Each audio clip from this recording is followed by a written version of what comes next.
Assalamualaikum warahmatullahi wabarakatuh. Hai semua, welcome back to my YouTube channel. Kembali lagi dengan aku Afi Laura yang suka membahas mengenai macam-macam public speaking.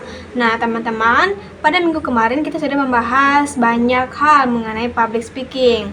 Nah, kali ini apa aja sih yang akan kita bahas?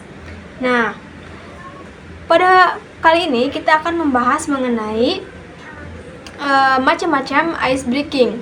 Nah, sebelum kita masuk ke dalam pembahasan, jangan lupa untuk like, share, dan subscribe, oke?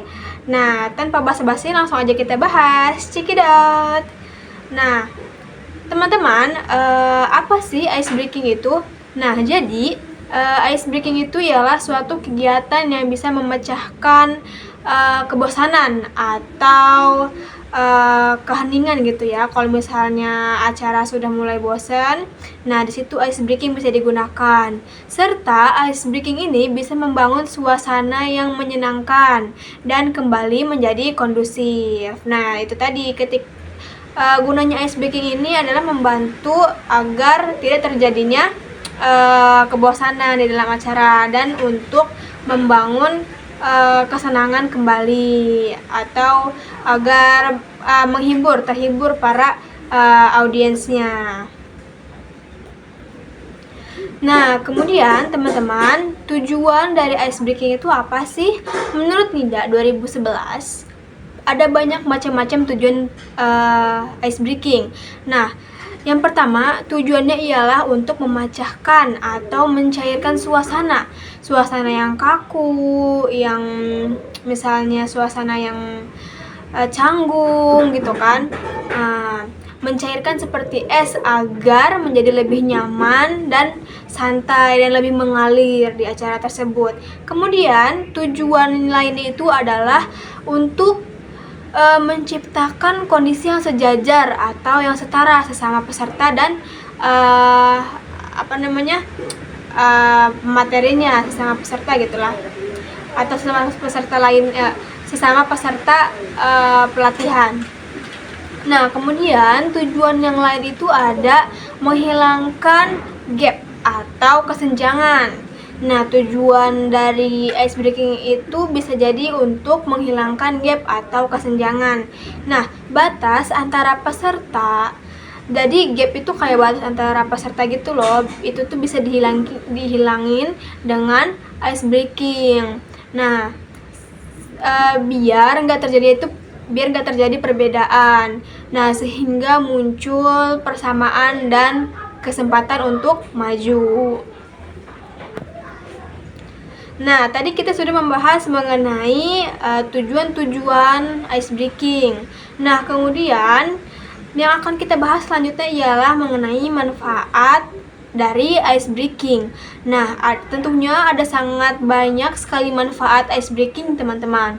Nah, mari kita bahas. Yang pertama itu, manfaat dari ice breaking ialah untuk mengarahkan otak agar berada pada kondisi gelombang alfa, yaitu biar otak tuh terarah dan lebih menangkap. Nah, kemudian manfaat yang kedua itu untuk membangun kembali suasana. Nah, suasananya agar santai dan agar menyenangkan. Kemudian, manfaat selanjutnya ialah menjaga stabilitas kondisi fisik dan psikis. Kemudian untuk manfaat selanjutnya itu ada untuk menggugah semangat dan motivasi peserta. Gunanya ice breaking ini ialah bertujuan atau bisa bermanfaat sebagai untuk membangkitkan semangat peserta dan bisa untuk memotivasi peserta. Kemudian manfaat yang lainnya itu untuk meningkatkan motivasi belajar agar tercapai tujuan pembelajarannya. Nah, kemudian teman-teman, dari banyaknya manfaat, tentunya ada lagi manfaat-manfaat dari ice breaking tersebut. Nah, yaitu untuk membantu si pendengar menjadi lebih cepat dan mudah dalam menyerap materi. Nah, ice breaking ini bisa digunakan sebagai pemantik atau pemicu, kayak mancing peserta biar dia lebih bisa mendengar dan lebih bisa memahami dengan lebih cepat. Kemudian yang terakhir itu ada untuk memecahkan kebuntuan dan kekakuan kondisi acara. Nah, kalau misalnya kita udah buntu di dalam suatu acara tersebut dan udah nggak tahu mau ngapain lagi, ice breaking ini bisa digunakan untuk membantu berjalannya acara tersebut. Nah, teman-teman, tadi itulah manfaat-manfaat dari ice breaking. Kemudian selanjutnya kita akan membahas mengenai ada apa aja sih jenis-jenis dari ice breaking. Nah, tentunya ice breaking ini bermacam-macam, teman-teman. Nah, jenis-jenisnya itu diantaranya yang pertama itu jenis yel-yel.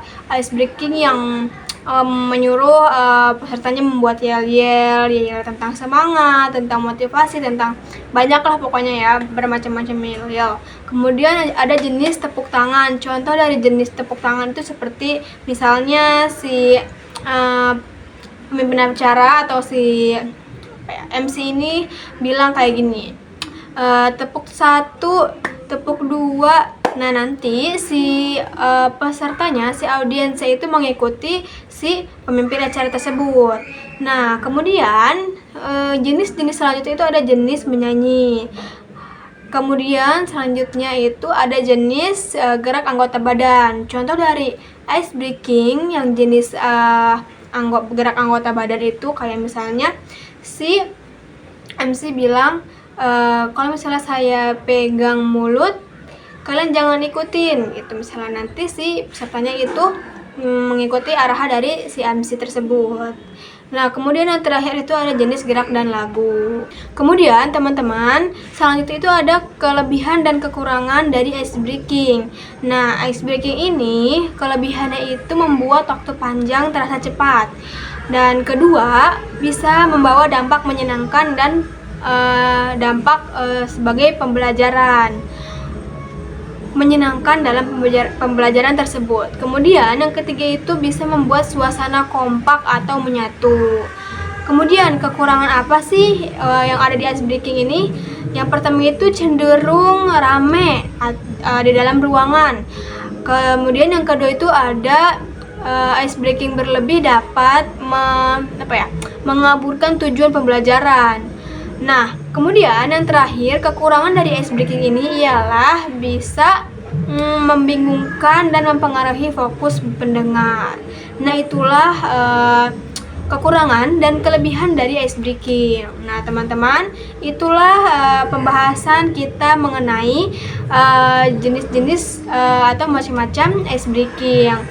Mungkin itu saja yang bisa saya sampaikan, kurang lebihnya mohon maaf. Jangan lupa untuk like, share, dan komen apabila ada yang ingin ditanyakan.